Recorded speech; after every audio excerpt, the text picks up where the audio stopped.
nesen sociālajos tīklos likt informāciju par to, ka esmu izmēģinājusi šos olu vārīšanas maisiņus. It kā olas sanāca labas, bet tur bija daudz noplūdes katliņā liekot viņus, un tad es atradu internetā, ka ir tādas silikona formiņas, kuras dara līdzīgi. Viņās arī iesit olu iekšā, un tad viņu ieliek katliņā ar karstu ūdeni, un tad viņus tur vārās. Internetā atradu, ka šo olu vārīšanas metodu latviski sauc par olām mundierī. Tā vismaz to Mārtiņš Rītiņš dara. Labi, tad man ir divas šīs formiņas. Ņemsim, mēģināsim izmēģināt. Man ir divas olas, un tad es uzreiz arī pievienošu garšvielas, ko es gribu uz savām olām. Tas ir pipari, sāls un baziliks. Šīs daļa man uztrauc, jo man vēl, ka viņš apgāzīsies. Nē, ļoti labi, stabili stāv. Otra ola.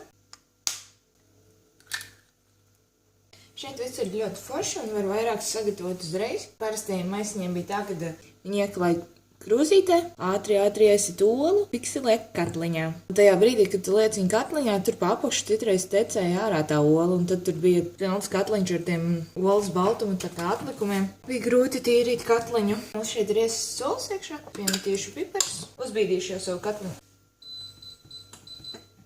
Pipari, sāls un baziliks. Tagad ūdens vārās, un mēs varam likt iekšā šos trauciņus. Ap trauciņiem jābūt uzmanīgiem, jo viņas viegli gāžas riņķī. Es jau vienu izgāzu. Tad ņemam, liekam iekšā. Yes, viņi peld! Liekam arī otru.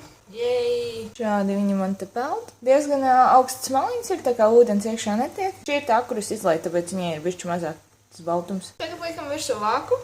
6-8 minūtes jāvārs. Gaidam. Ir pagājušas aptuveni 7 minūtes, un šādi izskatās oliņas.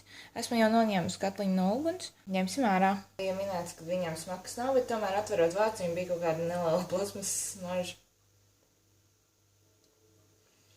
Tā viss ļoti jauki. Šajā oliņā ir mazāk arī tās garšvieliņas, jo tā ir tā, kur izlīd. Īsti nezinu, kā dabūt viņu ārā no turienes, bet teorētiski viņai nevajadzētu baigi pielikt pie turienes.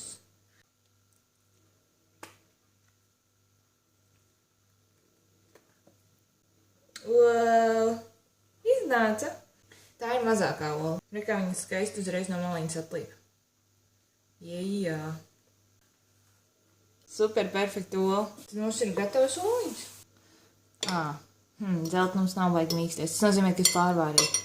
Ja grib, lai viņš ir šķidrs, tad droši jāvēr kāds 5 minūtītes. Pagaišojam, vai jutīs plasmas? Viss ir gardi un labi, un vispār nejūt nekādu plasmas. Šie ir noteikti labāk nekā tie maisiņi. Viens šāds maksāja aptuveni €30. Es pasūtīju divus, bet iespējams man jānopērk vēl viens ir. Paldies, ka skatījāties šo apskatu par šiem ierīcēm, ar ko pagatavot olas mundierī. Lai jums foršas brokastis! Čau!